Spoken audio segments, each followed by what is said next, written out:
Glória a Deus. Paz do Senhor, meus irmãos. Quem está feliz com Jesus? Glória a Deus. Nessa noite, eu queria que você abrisse sua Bíblia em Lucas capítulo 4, versículo 1.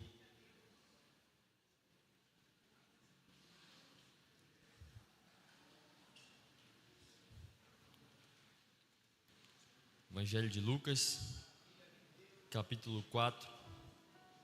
Vamos ler a partir do versículo 1. Glória a Deus. Diz assim: Jesus, cheio do Espírito Santo, voltou do rio do Jordão e foi conduzido pelo Espírito no deserto, onde foi tentado pelo diabo durante 40 dias. Não comeu nada durante esse tempo e teve fome. Versículo 14. Então Jesus, cheio do poder do Espírito, voltou para a Galileia. Relatos a seu respeito se espalharam rapidamente por toda a região. Ele ensinava nas sinagogas e todos o elogiavam. Meus irmãos, nessa noite o Senhor colocou uma palavra no meu coração. E o tema dessa mensagem é as 3 fases para o cumprimento do chamado.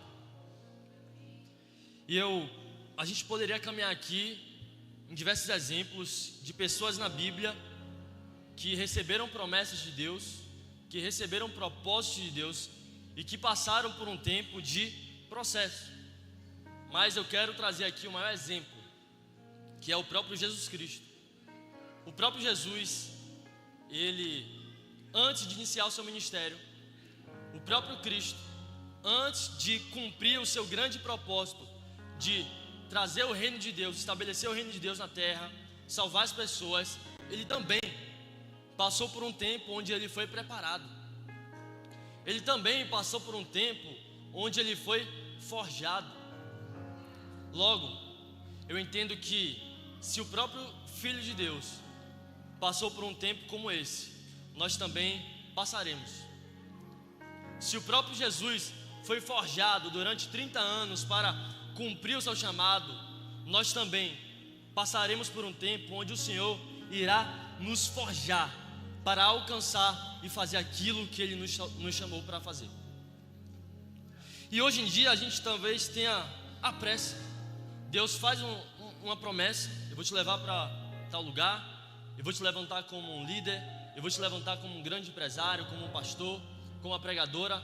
Deus faz promessas e muitas vezes a gente fica apressado.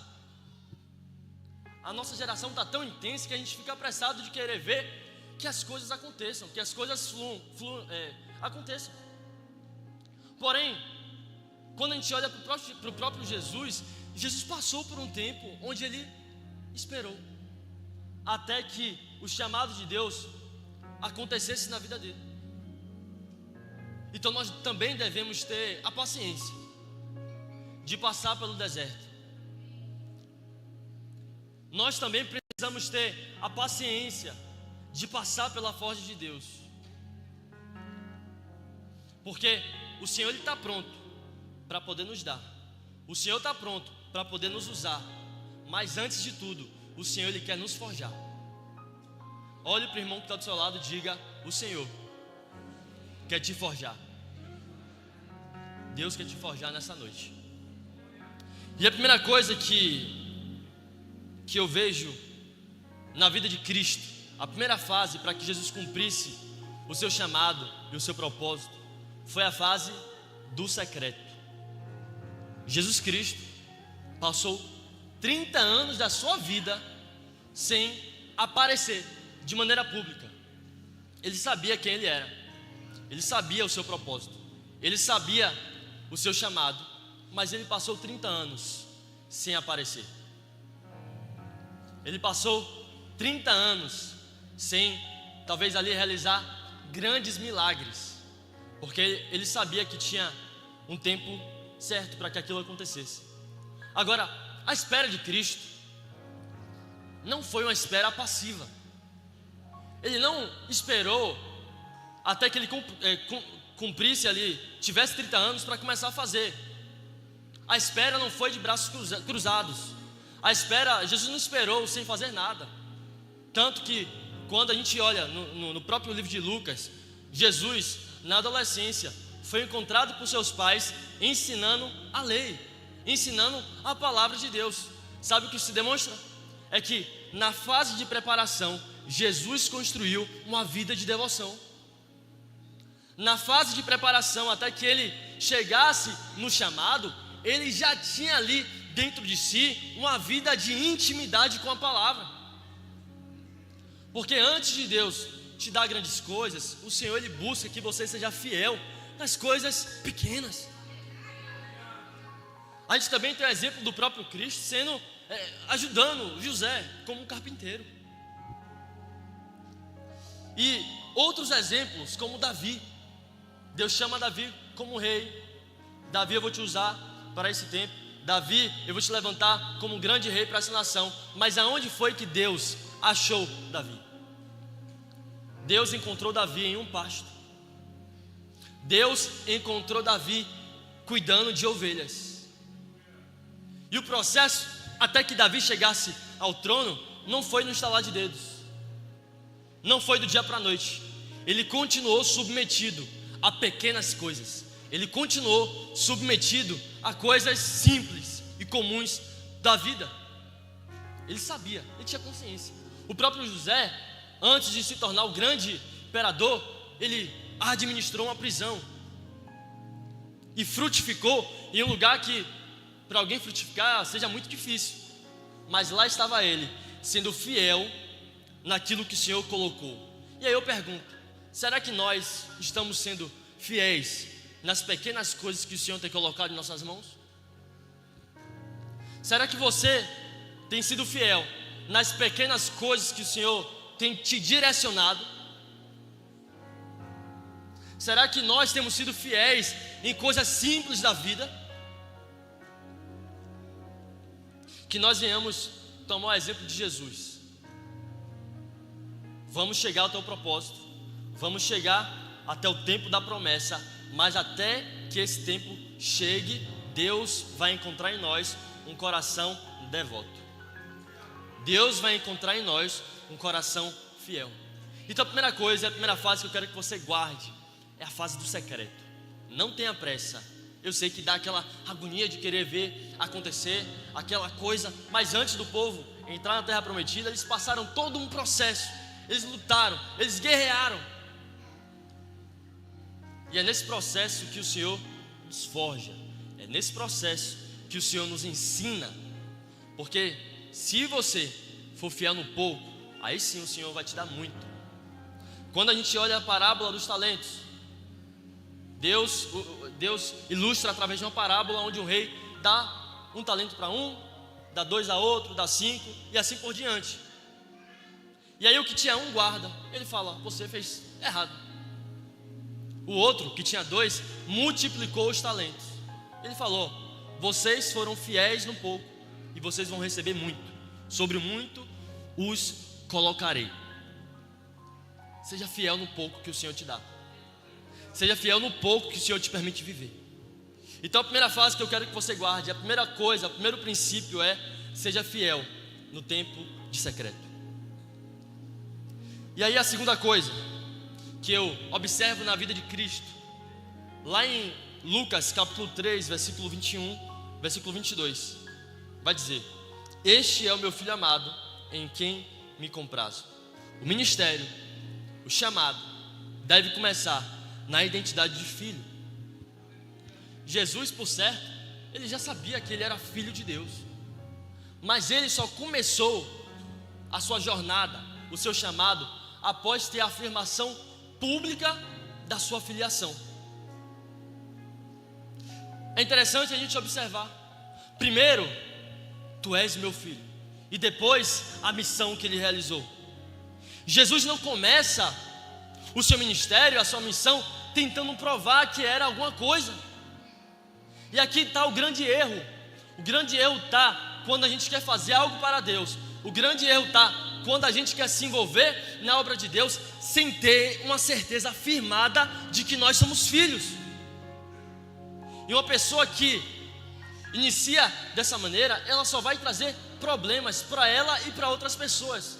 Porque uma pessoa que não tem a consciência de que é filha, de que é filho, uma pessoa que não tem esse fundamento na sua vida, no seu coração, ela vai ficar competindo com outros para tentar provar que é alguma coisa. Então, o nosso chamado, o que eu faço para Deus, deve fluir de um fundamento da minha filiação, onde Deus, eu estou aqui cumprindo o meu chamado, eu estou aqui cumprindo o meu propósito. E aí pode ter alguém, porque sempre vai ser assim, alguém talvez não goste do seu jeito, alguém talvez não te critique, te elogie, pode ser assim. Mas uma pessoa que tem consciência de filiação, ela não fica de um lado para o outro. Quando me elogiam, aí eu estou bem. Quando me criticam, aí eu estou completamente ruim. Quando estão falando bem de mim, aí eu sou o melhor cara do mundo. Quando estão falando mal de mim, aí eu não sirvo para nada. Uma pessoa que tem consciência de filho, ela não fica para o lado para o outro. Por quê? Porque ela tem a certeza que ela é o que é. E aí tem alguns problemas que acontecem quando a pessoa ela não tem essa consciência de identidade. A pessoa ela fica buscando a aprovação das pessoas em vez da aprovação de Deus. Essa pessoa que não tem essa consciência de identidade transforma ministério ou qualquer outra coisa que ela faça para Deus em fonte de identidade. Uma pessoa dessa forma, ela também entra em competição com pessoas que estão ao seu redor, pessoas da obra, pessoas que estão no trabalho. Ela o tempo todo fica competindo para provar que ela é melhor, para provar que ela é boa em alguma coisa. Uma pessoa que não tem consciência de identidade, ela faz coisas que Deus não mandou para provar alguma coisa. Não sabe lidar com rejeição, aceita atalhos para chegar ao propósito e confunde atividade com intimidade. Porque naquele dia Deus vai falar: ó, você curou, você salvou, você expulsou demônios e isso aí, mas eu não conheço você. E Deus falar: quem é filho conhece o pai. Quem é filho conhece o pai que tem. Isso mostra que é possível uma pessoa ela fazer muitas coisas e mesmo assim ser reprovado por Deus. Porque não é o tanto de coisas que eu faço para o Senhor, mas o quão fiel eu sou com o pai que eu tenho. Mas o quão fiel você é ao pai que você tem. Só que isso, tudo que você fizer, que possa nascer do lugar secreto. Que tudo que você fizer para Deus possa nascer de um lugar de intimidade com o Pai. Uma pessoa que não tem consciência de identidade, ela vai o tempo todo fazer para provar que é. Mas uma pessoa que tem identidade, ela faz porque ela já é. Eu já sou filho de Deus. Tudo que eu faço, Deus, aqui é a minha gratidão. Eu sou tão grato a Deus que eu vou obedecer a Ele. Eu sou tão grato a Deus que eu vou dar uma resposta para Deus. Eu não vou ficar tentando provar. Eu não vou tentar ficando mostrar algo para alguém. Não. O saudável é fazer por meio de uma gratidão. Fazer por meio da revelação de intimidade. Então tudo que você fizer, meu irmão, tudo que você fizer, minha irmã, possa fluir da sua identidade em Deus.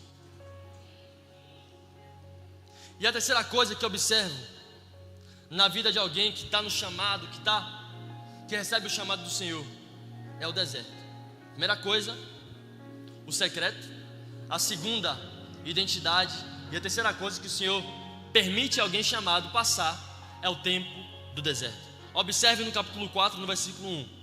Jesus, cheio do Espírito Santo, ele estava cheio do Espírito Santo, ele estava direcionado pelo Espírito Santo, voltou do Rio Jordão e foi conduzido pelo Espírito no deserto, onde foi tentado pelo diabo durante 40 dias.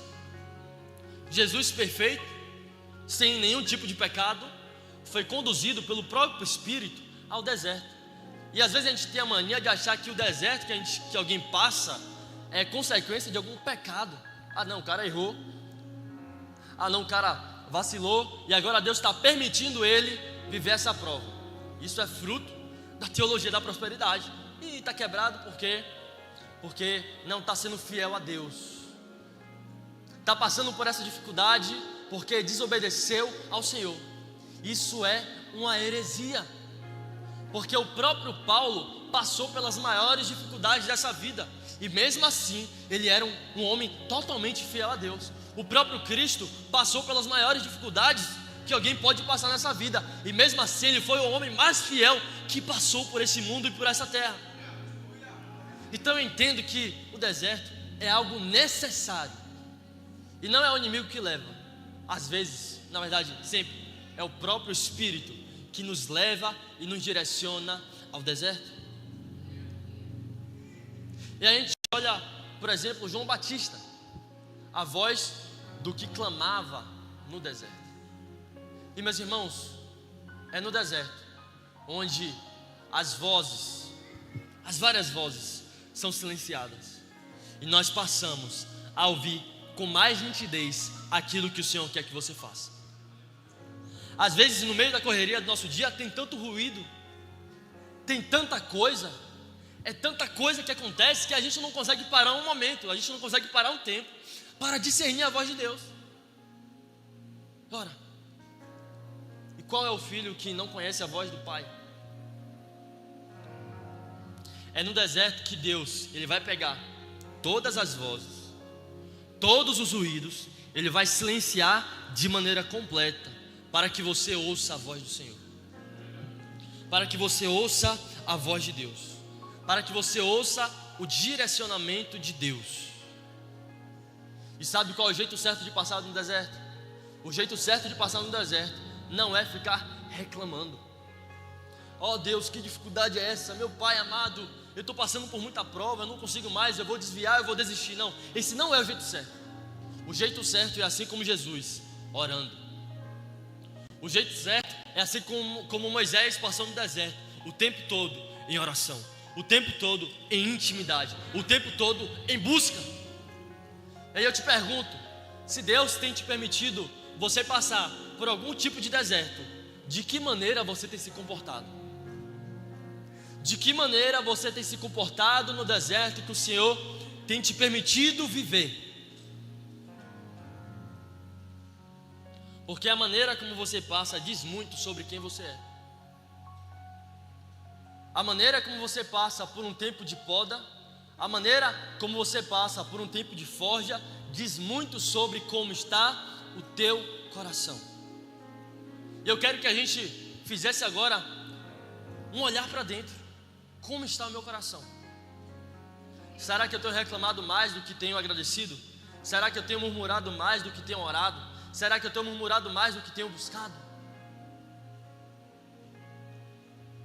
Meus irmãos, se Deus não poupou Jesus de passar por um deserto, nós também não seremos poupados. E aí, observe que no versículo 3, o inimigo vai tentar justamente na afirmação que Deus fez a Cristo. Então o diabo lhe disse: se você é o Filho de Deus, ordene que esta pedra se transforme em pão. Deus já tinha afirmado a Jesus: você é o meu filho, e eu tenho muito prazer em você. E a primeira coisa, a primeira tentação que o diabo se achega a Jesus é: se você é filho de Deus, transforma essas pedras em pão. Jesus, porém, respondeu: as escrituras dizem, uma pessoa não vive só de pão. O inimigo, em um tempo de deserto, ele vai lançar dúvidas. Será que é isso mesmo? Será que realmente esse é o seu chamado? Será que realmente isso é pelo qual você nasceu? Será que é para você pregar mesmo? Ou será que você é mesmo para ser um empresário? Será que você é mesmo para ser isso aí que o Senhor disse que te chamou para fazer? O tempo todo o inimigo vai começar a lançar dúvidas. E aqui está o grande erro de uma pessoa que não tem uma vida de devoção à palavra de Deus. Porque a primeira dúvida que o inimigo lança no deserto, uma pessoa que não tem a palavra no coração, ela vai ceder. É isso aí mesmo. Eu acho que eu não sou bom o suficiente para poder fazer isso. Eu acho que eu realmente não tenho capacidade, então eu vou abandonar tudo. Eu acho que não sou muito amado não pelas pessoas lá da igreja. Ah, não sou muito amado não pela minha família. Ah, eu não sou muito amado não pelo grupo de jovens. Não sou muito amado não pelo grupo das mulheres. Ah, sabe de uma coisa? É melhor ir embora. Sabe o que é isso? É dúvidas. Porque a dúvida que o inimigo lança é para que você seja isolado do corpo. A dúvida que o inimigo lança é para que você justamente, em vez de se aproximar, se afaste do corpo. E a pior coisa é quando você começa a alimentar essas dúvidas. São setas que o inimigo lança. Você não é isso, você não pode isso, você não é amado. Mas, sabe de uma coisa? Uma pessoa pode até, sei lá, não te tratar bem. Uma pessoa pode até não dar a parte do Senhor para você quando você veio na igreja. Mas você é tão satisfeito em Deus, mas você é tão satisfeito na paternidade de Deus, que você não se abala diante das dúvidas que o inimigo coloca diante de você. Você não se abala diante das dúvidas que vêm na mente. Sabe por quê? Porque você já é satisfeito. Eu não preciso de mais nada, porque Deus é o meu tudo. Eu não preciso de mais nada, porque Deus é o meu tudo. Então que nesse tempo você possa bater no peito e dizer: Senhor, independente da prova que eu passe, Senhor, independente do deserto que eu passe, o meu coração está satisfeito em Ti. Meus irmãos, nós não devemos buscar satisfação em um púlpito. Meus irmãos, nós não devemos buscar satisfação no dinheiro. Nós não devemos buscar satisfação na influência. Nós não devemos buscar satisfação em querer aparecer. A nossa satisfação deve estar completamente na presença de Deus. E tem um teólogo que diz, ele escreveu todo um livro em volta dessa frase: Deus é mais glorificado em nós quando nós somos mais satisfeitos nele. Deus é mais glorificado quando eu sou satisfeito na presença. E que nós nessa noite, meus irmãos, se você tem passado por muitas coisas na vida, se você tem passado por muitas pressões dessa vida, que você venha deixar o Senhor forjar no seu coração um coração satisfeito. Se eu tenho satisfação em Deus, eu não preciso de mais nada. Eu não preciso buscar o prazer que o mundo tem. Eu não preciso buscar o prazer que lá fora as pessoas dizem ter, porque o meu prazer está completamente firmado na presença de Deus. Essa é a alegria que um crente tem. Essa é a alegria que um homem que serve a Deus tem. Mas vamos continuar. E aí no versículo 5, o inimigo novamente lança uma tentação diante de Jesus. Então o diabo o levou a um lugar alto e num momento lhe mostrou todos os reinos do mundo. Eu lhe darei a glória destes reinos e a autoridade sobre eles, pois são meus e posso dá-los a quem eu quiser. Disse o diabo: eu lhe darei tudo se me adorar. Jesus respondeu: as escrituras dizem: adore o Senhor seu Deus e sirva somente a Ele. O inimigo queria dar a Jesus poder, influência, fama. E o único requisito era se você se prostrar e adorar. E às vezes a gente olha para um texto como esse e fala: Josué, eu nunca vou me prostrar diante do inimigo. Josué, eu nunca vou dobrar os meus joelhos diante do inimigo. Isso é satanismo, é uma coisa muito terrível. Foge de tudo aquilo que a gente acha que é bom. E realmente é algo terrível. Mas a gente muitas das vezes pode não se dobrar de maneira física e consciente, mas às vezes o coração está dobrado diante dessas coisas do mundo. Às vezes a gente não assume que está dobrado diante do inimigo, mas a vida que leva, onde é priorizado outras coisas acima de Deus, isso mostra na verdade um coração que está dobrado a essa era. Mais uma vez, é por isso que é muito importante nós estarmos satisfeitos, nós termos a revelação da identidade de Deus, da paternidade de Deus, porque quando o inimigo falou: se você se prostrar e me adorar, Jesus respondeu como? Adore o Senhor seu Deus e sirva somente a Ele. Que a maior busca do nosso coração não venha a ser a fama, não venha a ser o poder, não venha a ser as coisas que esse mundo pode dar. Que a maior busca do nosso coração venha estar satisfeito na paternidade de Deus. E aqui eu já caminho para o final. Então no versículo 9, o diabo o levou a Jerusalém, até o ponto mais alto do templo, e disse: se você é o Filho de Deus, mais uma vez colocando dúvidas, salte daqui, pois as escrituras dizem: ele ordenará seus anjos que o protejam, eles o sustentarão com as mãos, para que não machuque o pé em alguma pedra.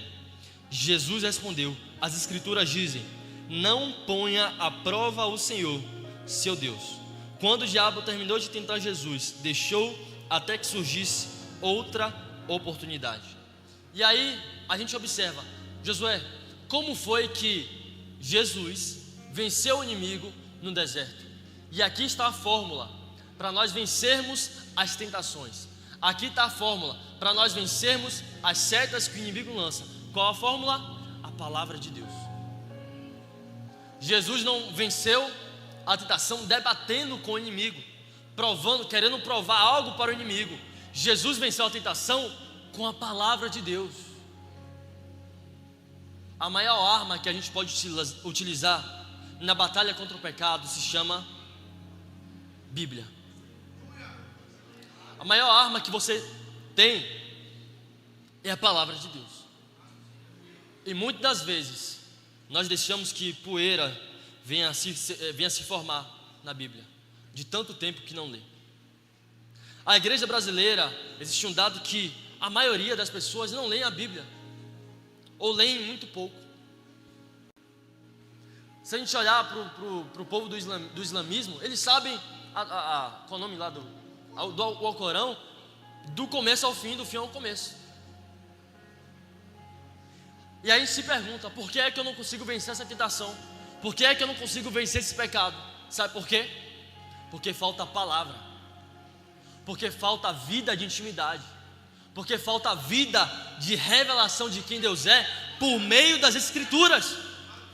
E hoje o Senhor está nos despertando a nós vivermos uma vida pela palavra de Deus. E aqui Jesus ele termina, digamos que o seu processo. Ele passa pelo tempo do secreto, onde ele viveu 30 anos sem aparecer. Jesus passa pela revelação da sua filiação, e Jesus passa pelo deserto. E aí no versículo 14 diz assim: então Jesus, cheio do poder do Espírito, voltou para a Galileia. Cheio do poder. Ele não estava vazio, ele estava cheio do poder. Voltou para a Galileia. Relatos a seu respeito se espalharam rapidamente por toda a região.